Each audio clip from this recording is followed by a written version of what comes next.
Nous avons un président en France qui n'aime pas les Français, qui n'aime pas la culture française, qui n'aime pas le peuple français. Et quand on y regarde d'un peu plus près, on commence à comprendre pourquoi. La France, c'est la fille aînée de l'Église. C'est une terre chrétienne, depuis 1500 ans. Le judaïsme, que j'appelle le talmudisme, plus précisément. Parce que le judaïsme, si on veut lui donner un sens, c'est le premier testament des chrétiens. Le second testament et le premier testament, c'est toute l'histoire de Jésus et des commandements de son Père, Dieu.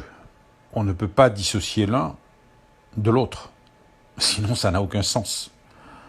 Or, nous avons une secte, je dis bien une secte, qui ne reconnaît pas Jésus, et donc qui a supprimé, tout simplement parce qu'elle a décidé de supprimer une partie de la Bible qui est fondamentale, puisque l'enseignement de Jésus débouche sur l'édification de civilisations comme la nôtre. Or, à travers un Macron qui refuse de bénir le cercueil d'un ami dans une église, sous prétexte de laïcité, mais qui, dès qu'il peut, porte la kippa, nous exprime à travers ses rites, son gestuel, que ce type n'a rien à voir avec notre France. Donc il n'y a rien d'étonnant qu'il crache sur la culture française, même s'il passe son temps au palais de Versailles, parce que monsieur a des désirs de grandeur, et qu'il aime par-dessus tout, il aime par-dessus tout briller. Nous avons un intrus à la tête de la France qui a été projeté par la finance internationale, par les banquiers, dont les Rothschild, dont il fait partie, parce qu'il a travaillé pour eux. Mais on s'aperçoit qu'il n'y a pas que ça. La mer est juive, portugaise. Son mentor n'est autre qu'Attali, qu'on a retrouvé, bien entendu, à côté de Mitterrand, SOS Racisme, Julien Drey, Harlem Désir, on en a déjà beaucoup parlé. Donc on s'aperçoit qu'on a un intrus à la tête de la France. Et c'est pour cela que ça ne va pas. Mais il n'y a pas que lui. Parce que le précédent, c'était la même chose. Et l'autre avant aussi faisait partie de la même secte. Alors les gens ne veulent pas voir, les gens ne veulent pas savoir. Ouais, non mais, ok. Si on considère que juif est une religion, ok. Mais ils ne sont pas simplement juifs. D'abord, ils sont khazars, mais ils sont aussi pro-israéliens. Parce que depuis 1933, c'est ça, les Juifs possèdent une terre qui s'appelle Israël.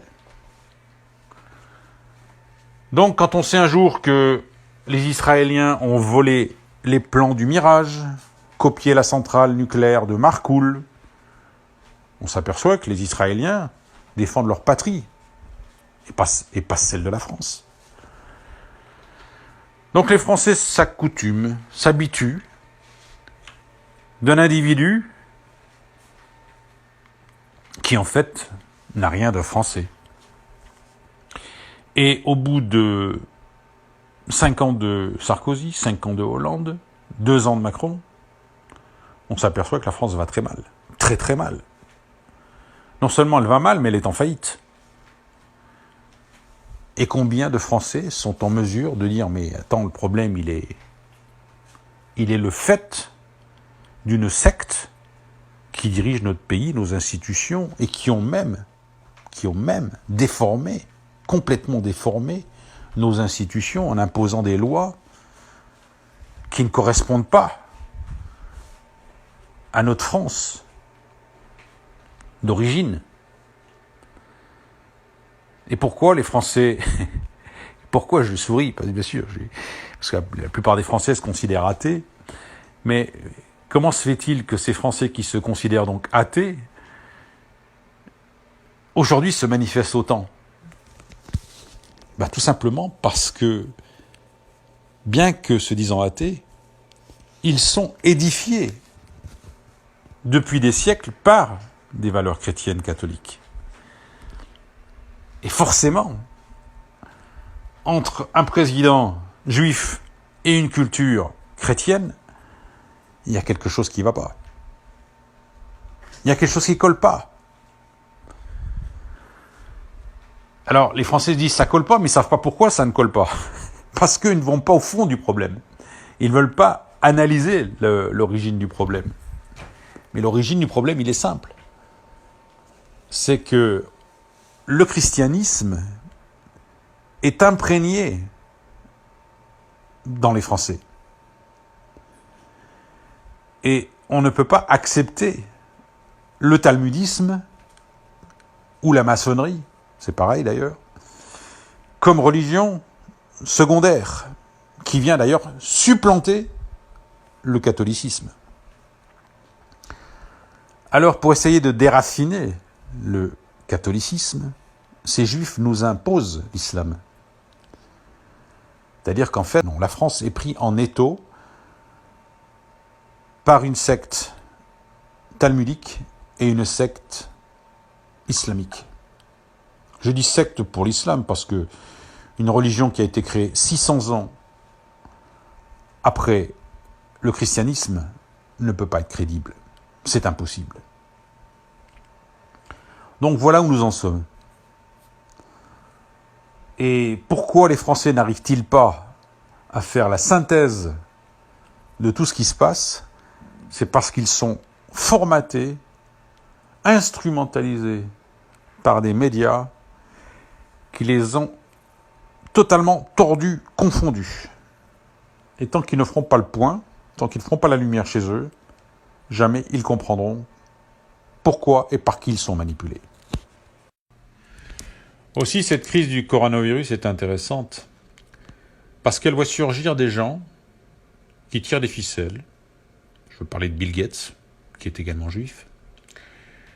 On voit émerger au sein de ce gouvernement une certaine Buzyn, qui est juive, son mari Lévy, qui est juif, Salomon, qui est l'arrière-petit-fils de Dreyfus, qui est également juif, et tous ces gens-là se bagarrent pour créer une confusion terrible à propos d'une pandémie qui n'existe pas, parce que il n'y a pas plus de morts que les années précédentes. Mais bon, ces gens-là ont voulu paralyser l'économie mondiale.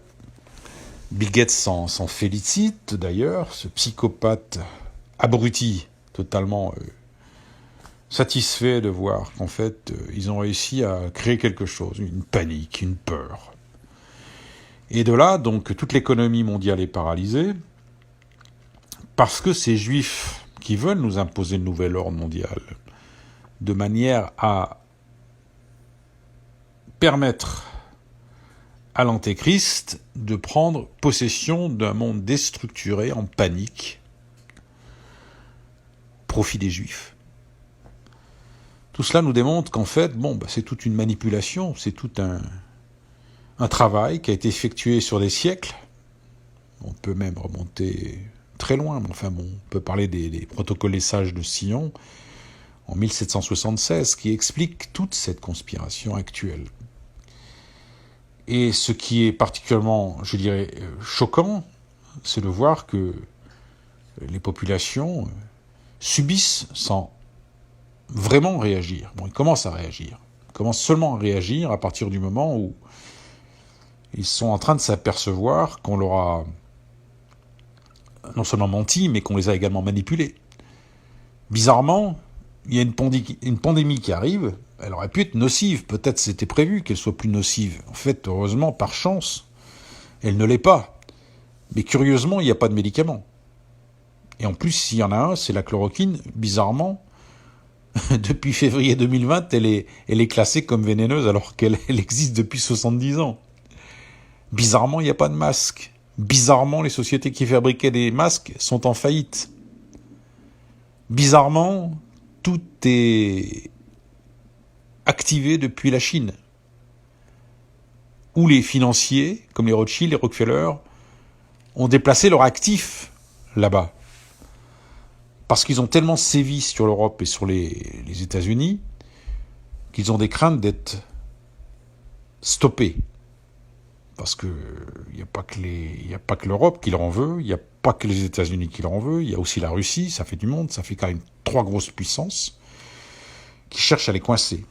Donc ils se sont réfugiés en Chine, et c'est pour ça d'ailleurs qu'ils ont déstructuré, avec Obama les États-Unis, avec des élus corrompus en Europe, on s'aperçoit qu'en fait tout a été déplacé sur la Chine.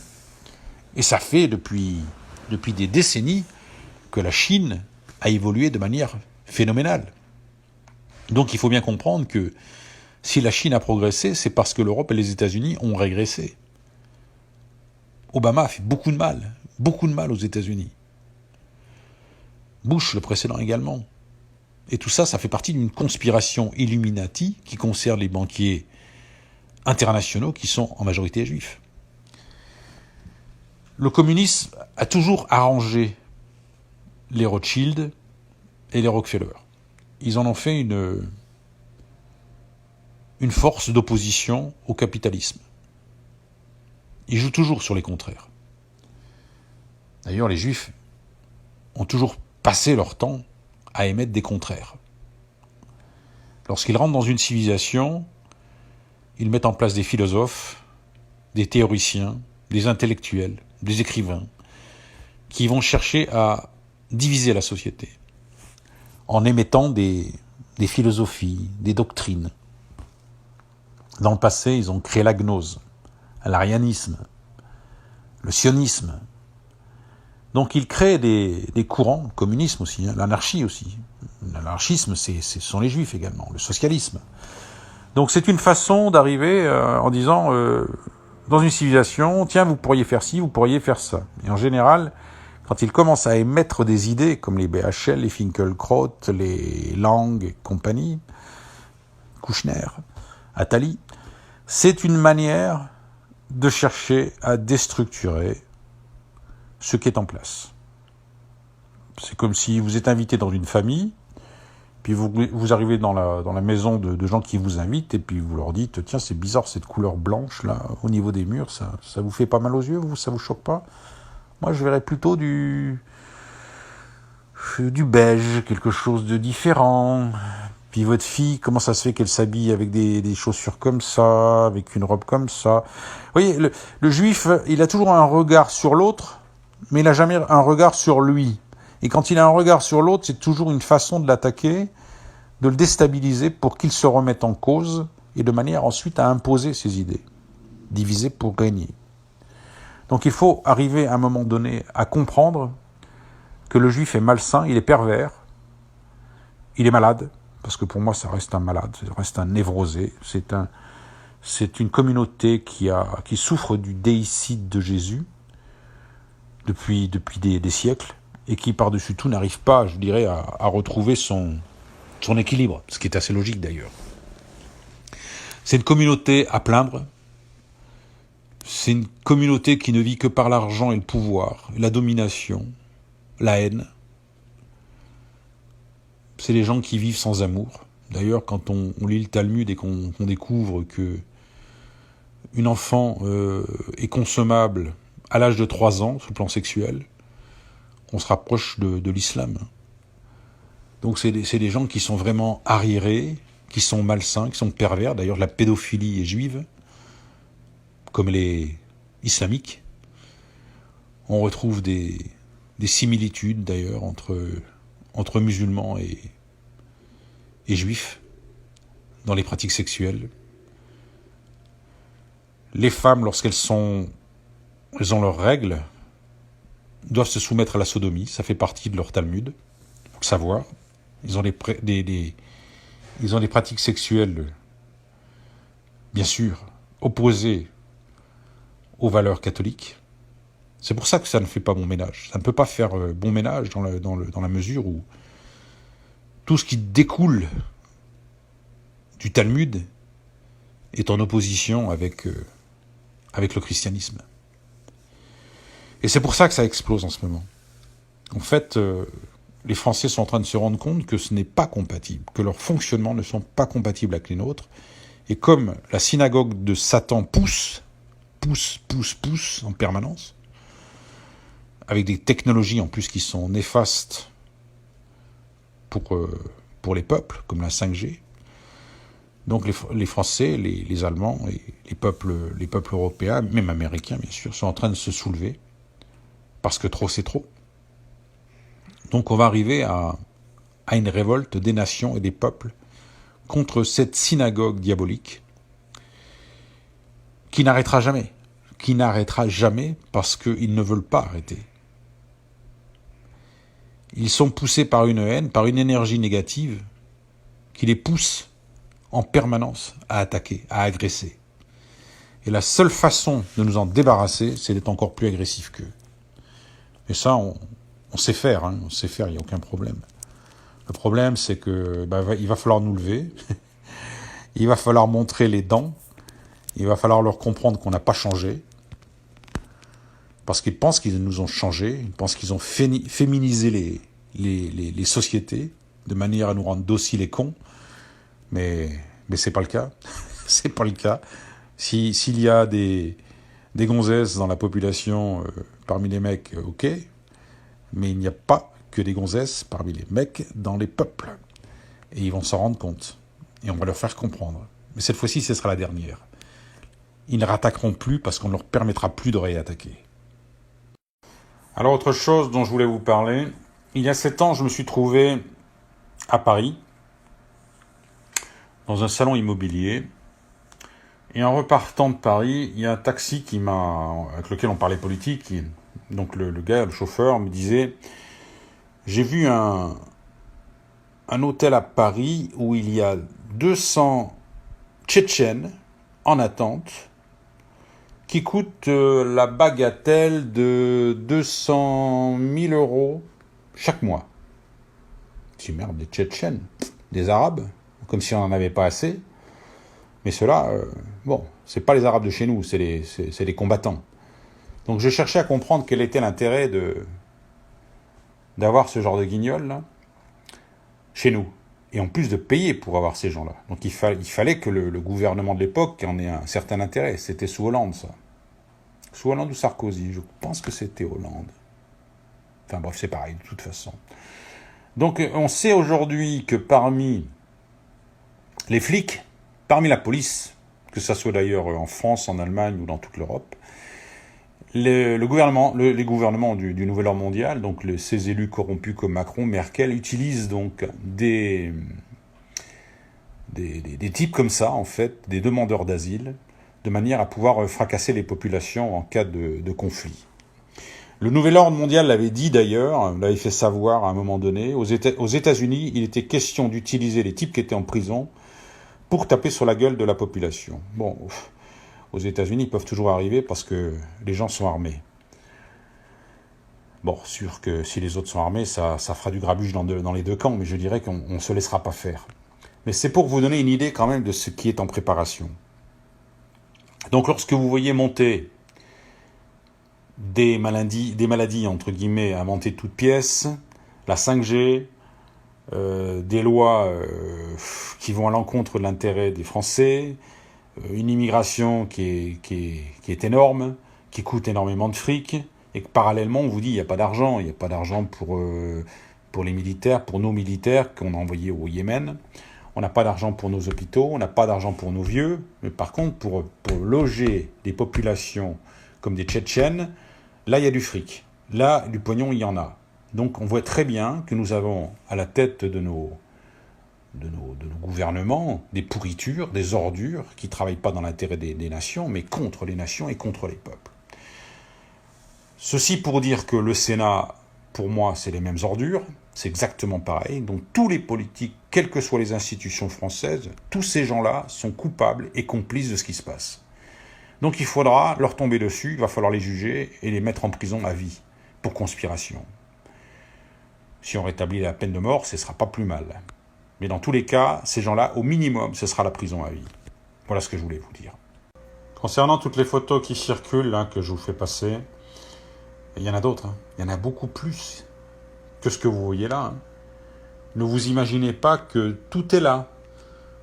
Parce qu'il y en a beaucoup qui se disent pas juifs, qui préfèrent se planquer en se prétendant même chrétiens, comme Sarkozy, mais qui sont des juifs, des maranes ou des crypto-juifs. Si vous regardez la tronche de ces gens-là, ils sont tous, absolument tous, dans ce qui rapporte du fric, le journalisme, la politique, les affaires, la chanson, le cinéma.